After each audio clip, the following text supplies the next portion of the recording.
The Washington Commanders and Terry McLaurin saga has officially taken a turn for the worst.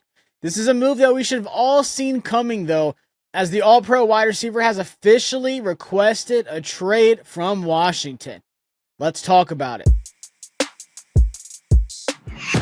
I'm Josh Taylor with A to Z Sports, and this is a move, as I mentioned, we should have all seen coming for a couple of reasons. So Terry requests a trade. What does that mean? What do I think will eventually happen?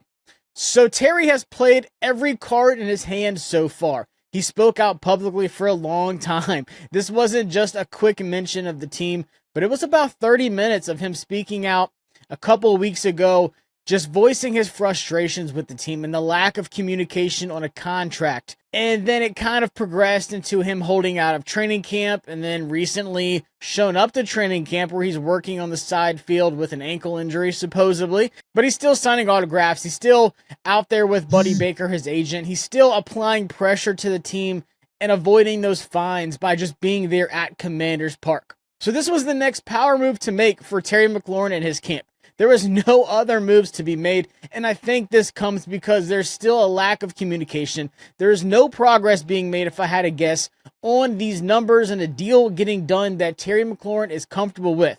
There's been many reports from Adam Schefter and others that said there is a large gap to fill when it comes to the numbers between the Washington Commanders and Terry McLaurin. So does requesting a trade automatically get you sent to another team?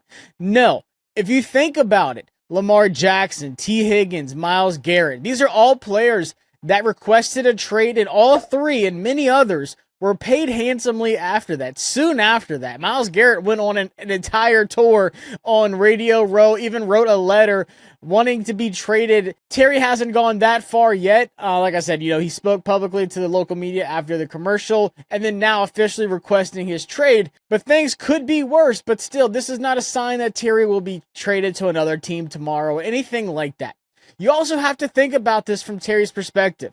What team is going to trade for you and give you the contract you're looking for? Obviously, teams are going to want to have Terry McLaurin, but how many teams out there are willing to pay the suggested amount that we don't know is official? I don't want to speculate.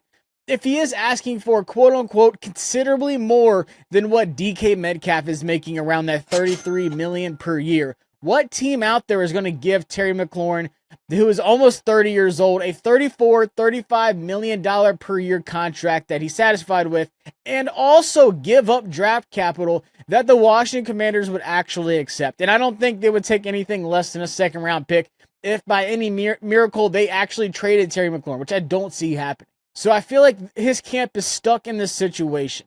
They don't have any leverage for a trade. He's still under contract for 1 year. This is not some official move that's going to result in anything happening in a transactional standpoint.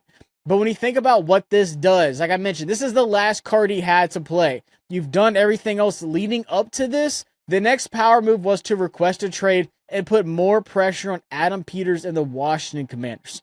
So what does Washington do now? It's really tricky. You're stuck in this situation where he does have another year.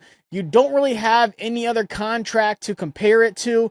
We've talked about it. Kyle did an awesome job on A to Z Sports talking about how Courtland Sutton's contract really kind of doesn't help out with any of this situation. But then, like I talked about, DK Metcalf is another one he's getting compared to. When DK is 2 years younger, people already, said that they believe that DK Metcalf's contract was way more than it should have been. It just threw a wrench in the whole thing.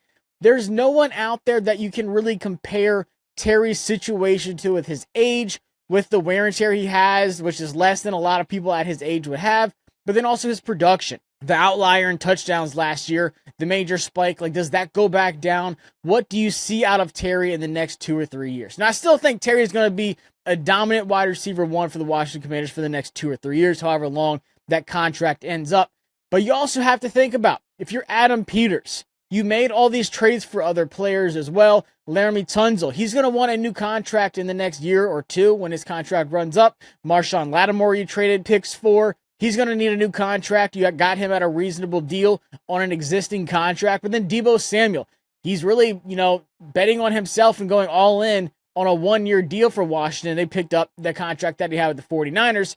And he's going to need a new contract after this season as well. There's just so much to look at of this team. You can understand why Adam Peters doesn't want to come off of his number. This is something that he's had to deal with the 49ers. He's been through it. A lot of star players over in San Francisco had this same situation, and Adam Peters had to kind of work through it as that second next guy in line with the 49ers. He wasn't the one doing all the work, obviously, but he saw what this takes to get done. And obviously Washington hired Adam Peters for a reason, and I trust Adam Peters. He just revamped that entire roster. That was a terrible roster, terrible draft picks, poorly built, and helped build a roster. Obviously, he's not on the field, but he helped take a team to the NFC Championship game in their first year. So yes, Terry has officially requested a trade.